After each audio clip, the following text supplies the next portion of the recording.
You read it in the PDF, right? Yeah, I did. This is it. Oh, I didn't pay attention to the cover this time. I was reading it off my phone.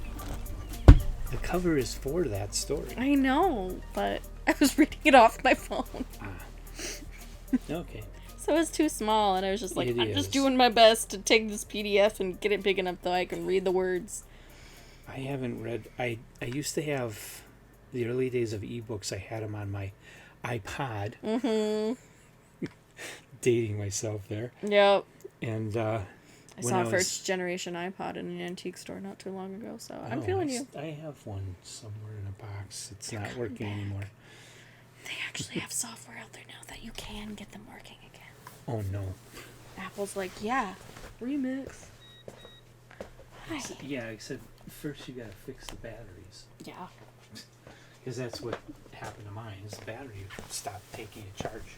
Oh, that's rude. There are people who know how to replace those batteries, but I just went and bought a new one because the new ones had more space and Yeah. cooler and had Yeah. color. And It's just better. okay, so I'll start this one up. All right. Let me finish coughing. My head's finally draining. Oh. All right. Go for it.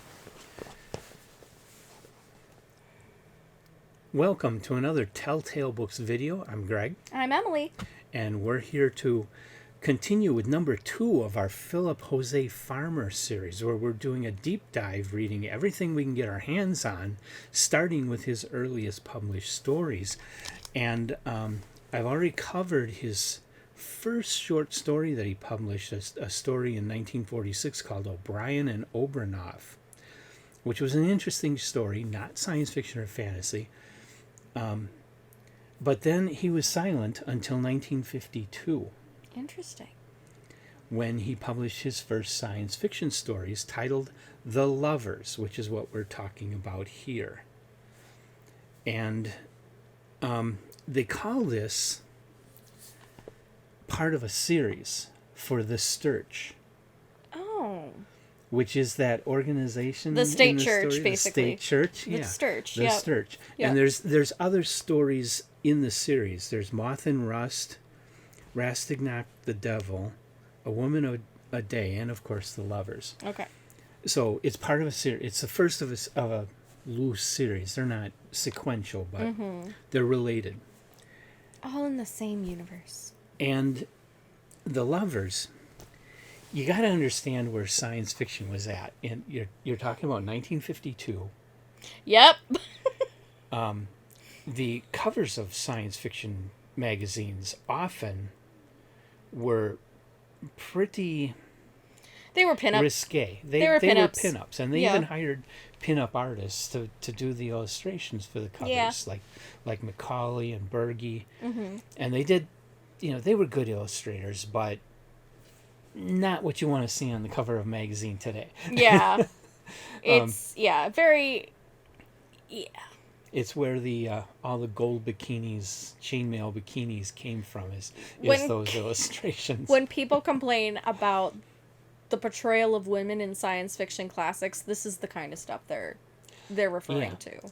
But in most cases, it had nothing to do with the fiction inside the magazine. No, it was just to be You know, eye-catching. The fiction inside was Isaac Asimov giving a comical short story that has to do with Darwin's theory of evolution or Stuff that something. has some really, and like... there aren't even any women in the story. Yeah, it's like really intense science fiction, And leaning on the science heavily. You actually had editors, especially at Astounding. Kay was the associate editor under John Campbell at Astounding, and all the authors had to get their stories past her. And she watchdogged the content to make sure nobody was introducing anything that parents would not want their kids to be reading. Mm-hmm.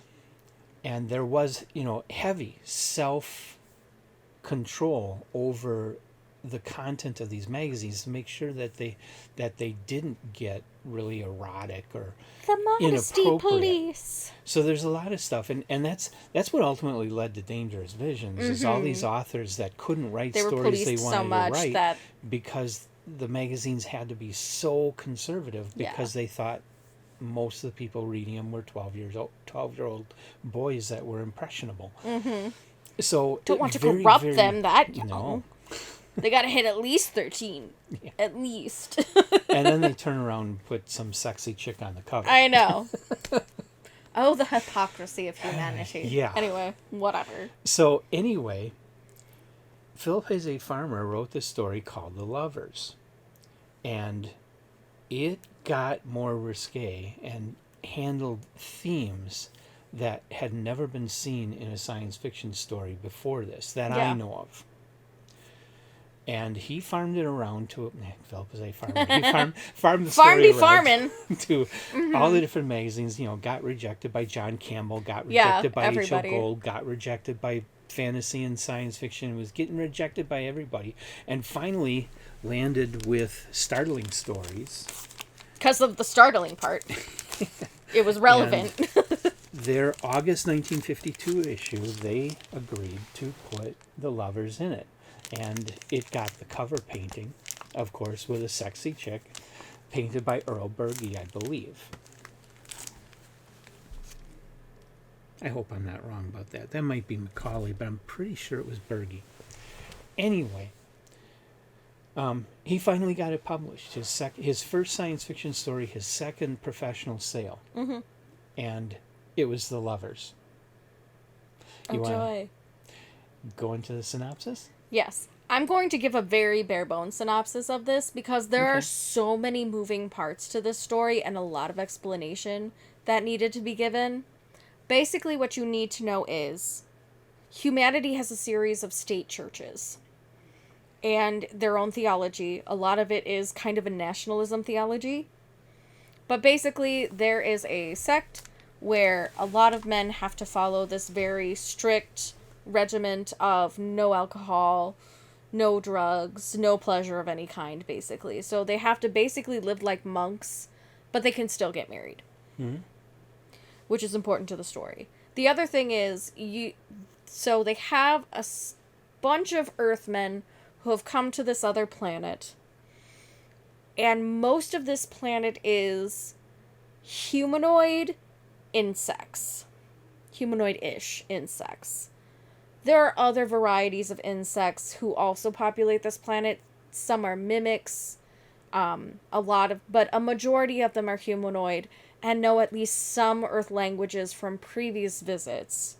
Because this religion had some people who were trying to flee from religious persecution, essentially. They didn't want to believe the Sturch, or were exiled from it for some reason, and ended up having to go off-world, essentially, to save themselves. Mm-hmm. So this planet had been exposed to some human culture.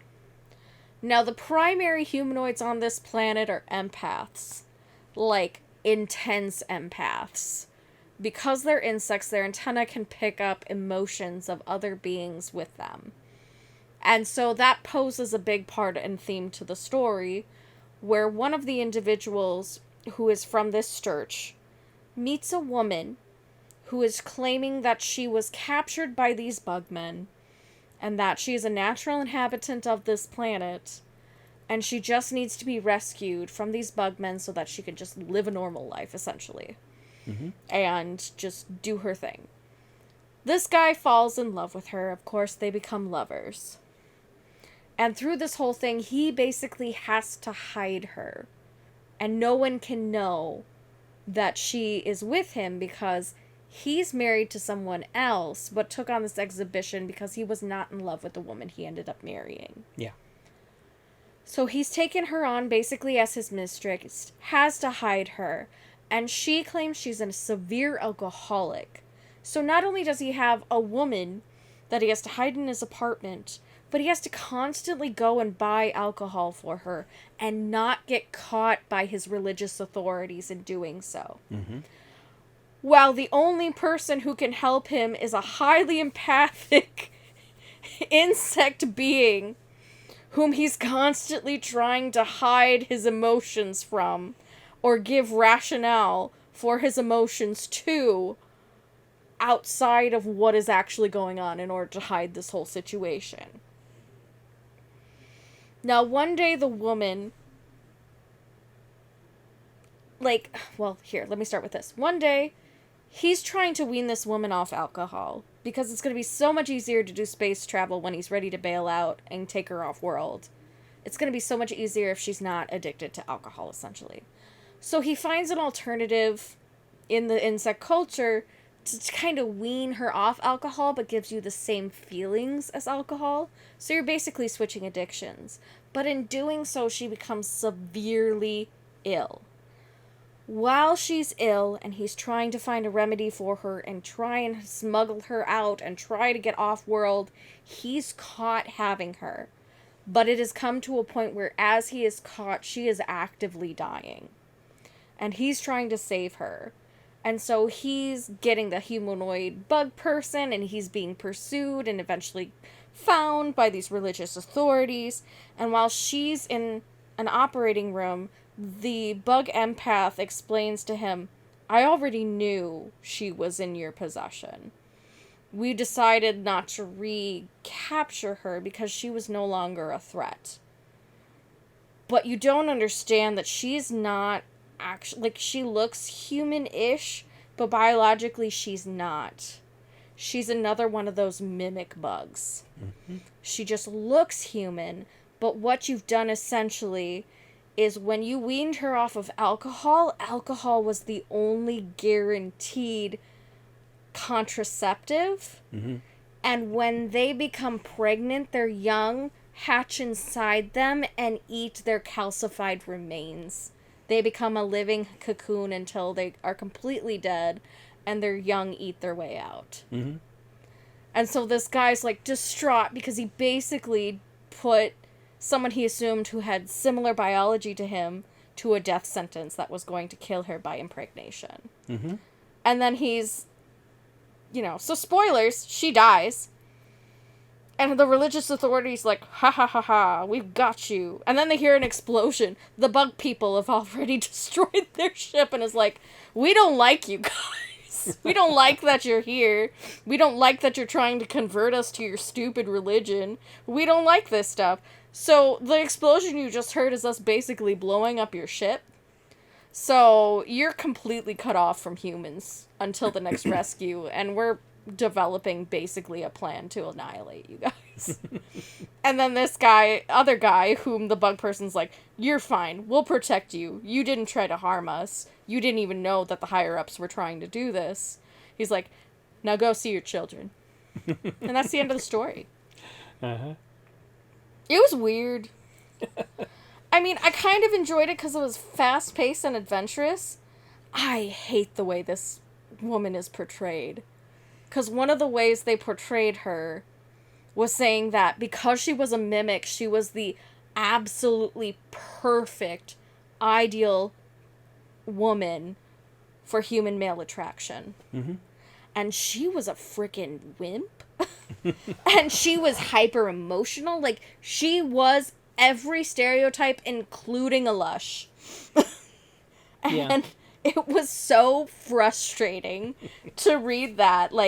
My first impression of Philip Jose Farmer was Riders of the Purple Wage, where he also does not portray women well in that one. Uh-huh. I'm starting to think from these two stories, with how severely he treats women and how much of a societal standard he puts on them, I'm starting to think he hates women.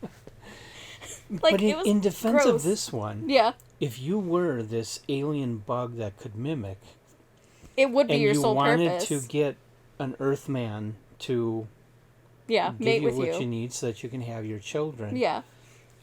Would you, and you were able to either reach into the guy's mind somehow or get information on Earth culture. Yeah. You would 1952. Yeah. You would see how men view women, and you would mimic that. Mm-hmm. So yes, she would be that mimic of that idyllic Basically, Hollywood. damsel in distress. Yeah. Please come save me. I can't function on my own. I need protecting. I'm gonna cry every time you scold me about something I've done that is innately wrong to have done. Mm-hmm. Oh no. But it was just so annoying. Like, I found her very annoying. But I even found the main character. He was very annoying. But to con this guy into this situation, Yeah, she it would appeared be to him necessary. exactly what he wanted. Which shows he was a sexist prick. 1952. Yeah. Yeah, sexist prick. Anyway, Okay. that was the only thing I didn't like about the story. Otherwise, I thought it was pretty imaginative. Though, the other thing I thought was weird is the photographic genetic thing that they did. So here's what happens. I'm going to explain this to you. Basically, in order... So the guy fertilizes the eggs, but his genes don't pass unless the female's eyes are open and the lights are on during sex. Oh. And the genetic traits from the father are put in genetically through... I can't remember the term they use. But basically, she has to look at him, get a mental image, and then those genetic traits are passed on to the children. Yes. I thought that was kind of stupid, actually. It was original, It but was it was imaginative. weird. And Yeah, it was he like... trying to come up with a really different from anything on Earth. Bizarre alien type way of doing it. alien. I thought thing. it was really weird, and I was like, I just can't get on board with that. Yeah, but after having read Riders of the Purple Wage, did you really expect Philip Jose Farmer to not be really weird? I didn't know what to expect, because Riders of the Purple Wage was so weird. This actually felt very normal in comparison. Yeah. But that part was kind of a little out there and a little weird to me. Because I'm like, well, but his genes are already in his sperm. Like, why can't it just fertilize and pass on like any Well, because other she's not normal human. biological... Like, but you would think, like, certain biological traits, even amongst other species, like even our insects, yeah, some produce asexually, but it's not because they looked at something else and took on its information. Bacteria have the ability to eat other bacteria and add that DNA to their own DNA. Well, that's true. So it's Then she should have Just ate a him when they little were done. it's a little different method, but it's not so That much would have gone different at least from what along an bacteria are insect, doing. a common insect thing. Yeah. Where, you know, I mean, praying mantis eat their husbands when they're done mating. Yeah. And that would have made more sense to me. And then she gets the genetics by having devoured him. Yeah. But just by he looking wanted at him? he wanted to come up with something that was more unearthly. Yeah. Well, in my mind, that's just so weird, too, where someone else could fertilize her eggs and she could be looking at somebody different. Yeah. And have their genetic traits go into that. That's just weird to me. Mm-hmm. I don't know. It was kind of a little far-fetched for me. I'm like, I don't think that... I can't figure out how that science... That's too much plausible deniability for me to lean on. Okay. But otherwise, it was a fun, fast-paced story. The theology described is very interesting and very culty, so that's kind of fun to kind of have things revealed to you. How their societal structure works. Who the other main world religions, state churches are. Who are the enemy, so to speak. That kind of things. Why they all are forced to speak French and not English, because it is the holy language, because of some guy who basically started the Sturch. Mm-hmm. That kind of thing. All very interesting how that came about. Very imaginative. Very cool. Yeah. So, and I liked the action. I liked the bar scene, Yeah. where he and, what is that alien's name? Phobo or whatever? I can't remember. I can't remember his name either, but he and the alien go to a bar for him to buy a bottle of liquor for his mistress back home. And they just start an all-out bar fight because they get caught by one of the bishops who followed them, and he's like, oh shit! So they just start fighting and try to get a bar fight going so they can escape. Mm-hmm. And they do successfully. Mm-hmm. But yeah, it was very fun. There's a lot of humor in it too. Mm-hmm. But now, Riders of the Purple Wage is interesting to bring up because it appeared in Dangerous Visions, and what Harlan Ellison wanted for Dangerous Visions were for writers to submit stories that they couldn't get published anywhere else. And in a lot of cases, they wrote stories that they knew would fit the bill that they hadn't submitted anywhere else, but it still had themes that Yeah, we're very would have taboo. got them rejected. They knew it would have got them rejected if they had tried. Philip Jose Farmer, on the other hand, way back in 1952, had a story that was rejected from so many different magazines because of its content, because it was too risque to talk about sex and to talk about sex with another species. It's xenophobic. Well, yeah, in an era where for a white person and black person to get together was the end of the world. To put that into a science fiction story, I mean, that's just going too far. And like you say, it is so outrageous. It is. There are things in there that are just so hard to, you're going, what? No. The entire theology of this church. Wow. Just wow. Extremely taboo. Like, a lot of religious people will be extremely upset to read that.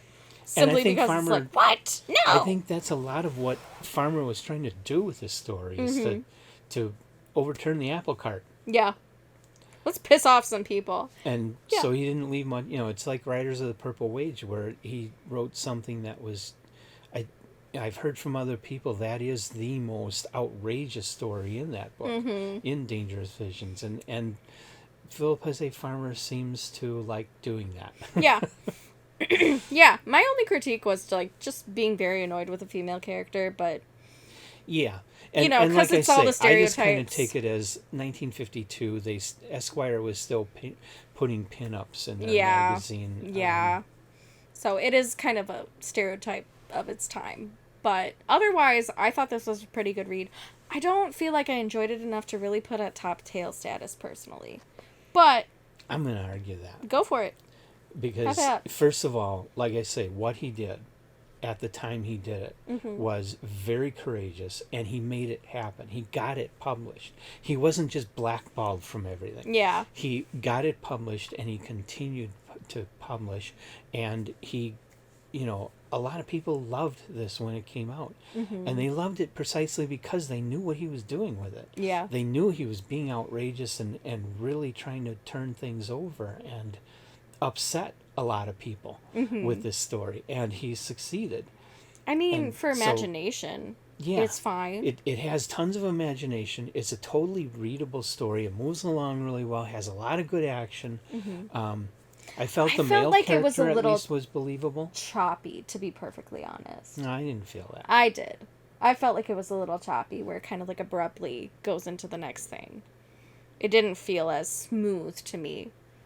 But yes, it was imaginative. I did enjoy it well enough. But this, again, is one of those stories that I read it once.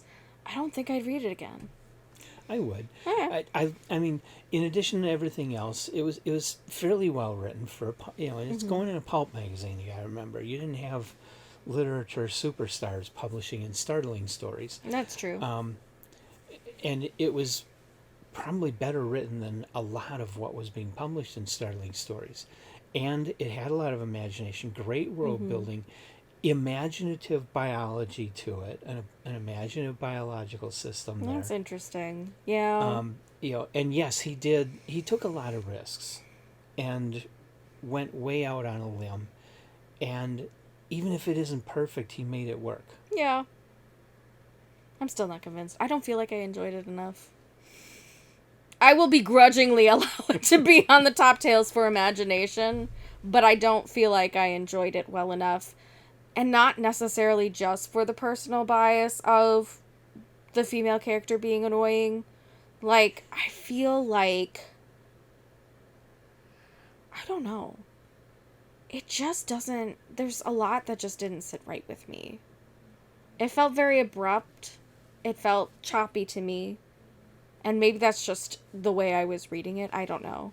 Because I was also reading it on my phone. So experience might be part of it. I'm no joke. It could be because the only way when I you read place... 3 words, turn the page. Read 3 more words, turn the page. Yeah, it wasn't that, but it was like you had to go into one column, zoom in, read along, and then go to the next column, go back to the top, zoom in. Yeah, that would read make along. it feel choppy. Yeah, it felt a little choppy. So it could have been experience. So I'll at least lean on that. Mm-hmm. But I don't know. Like it just, to be fair too, I felt like this wasn't as cool or as strong as Riders of the Purple Wage, and having read that, it kind of set my expectations This high. was his second published I story. know, but it's was so disappointing in comparison. 15 years earlier. I know, but it is so disappointing in comparison, so I will let go of my personal bias.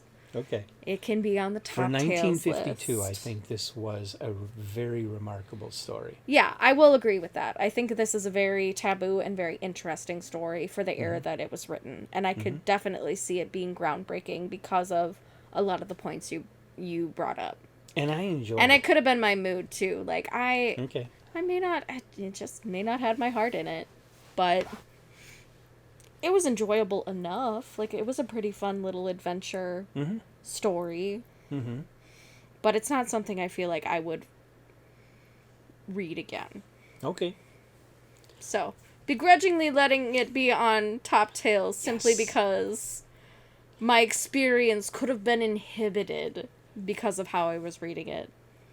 And also, I'm having a hard time letting go of the personal bias of how annoying that female character was to me. As a feminist! That's, for a modern reader, Yeah, younger person. it is hard to get past. That's not part of your culture. Yeah, and it's a valid point. Contemporary readers who come to this, you might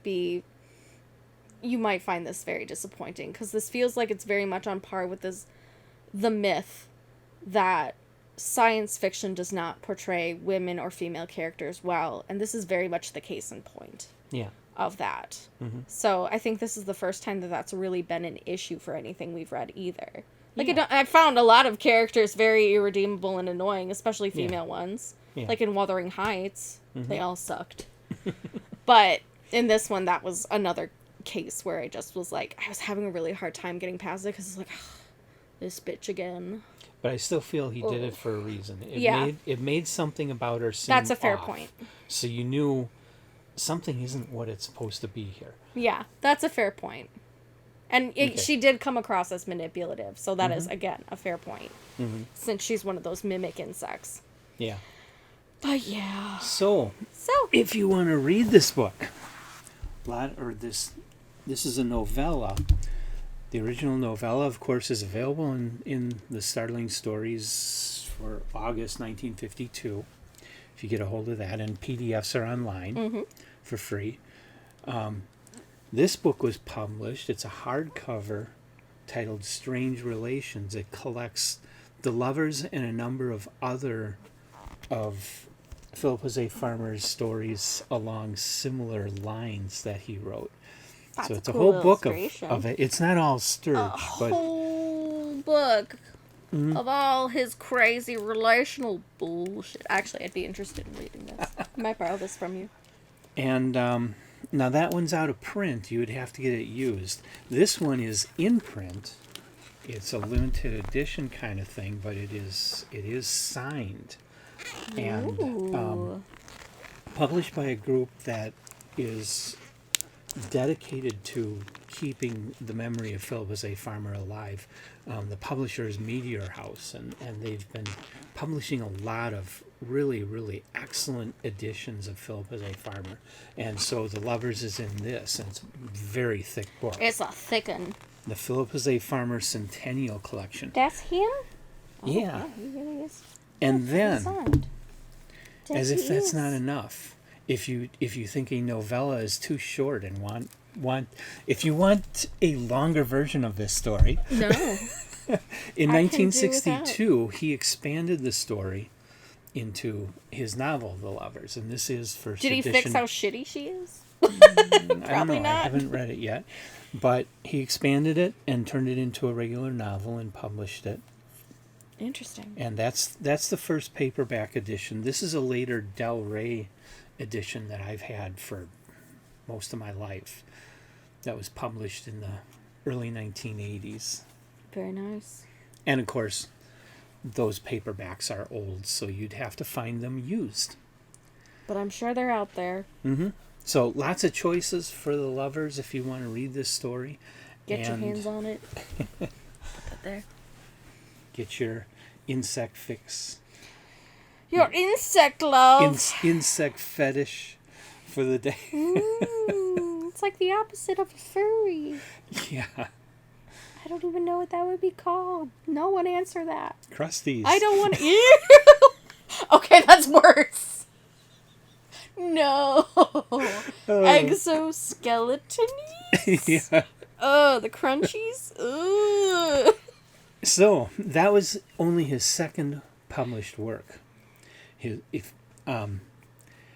My next in the Philip Jose Farmer series, which, if you want, I can spare you from, Please. is titled Sail On, published in March of 1953. So that'll be the next one of the Philip Jose Farmer that I do, and I hope you'll leave your comments about The Lovers. Have you read it? Please tell us your thoughts about it in the comment section of the video. Did you about The hate it? Lovers No, or okay. about Philip Jose Farmer. Are we And- wrong to add it to Top Tales? Let us know what you think. And come on back for Sail On, which isn't quite the same sort of thing. Yeah. Is it a short story? Or is it It a novelette? is- Or It's a short story. okay, I'll give it a shot. Okay. I'll still give it a shot. I did enjoy Riders of the Purple Wage, so I'm interested to see how his writing evolves into that. Yeah, isn't that quite a contrast Yeah, between the it's two? so different. It's so interesting. But there were tones. Like, the tones felt right. It felt like a Philip Jose Farmer. Oh, Just yeah. the way it was paced. But and that it kind of was thing. it was also much more like pulp science yeah, fiction. it was very pulp science fiction. Yeah. Yeah, so it was good. So, anyway, leave your comments. Come on back for Sail On sometime in the near future. And all the other things that we do, the stories, the authors, the topics that we cover, and poetry readings on Telltale Books. So thanks for joining us, guys. Of course, like and subscribe. Check out our Pango Books online store as well as our Etsy online store to get some amazing antique, collectible, rare, and used books to help us in our goals to becoming getting our small publishing works going. Maybe you'll see my copy of The Lovers. You might. So thanks for joining us, guys. We will see you next time. Bye. Bye.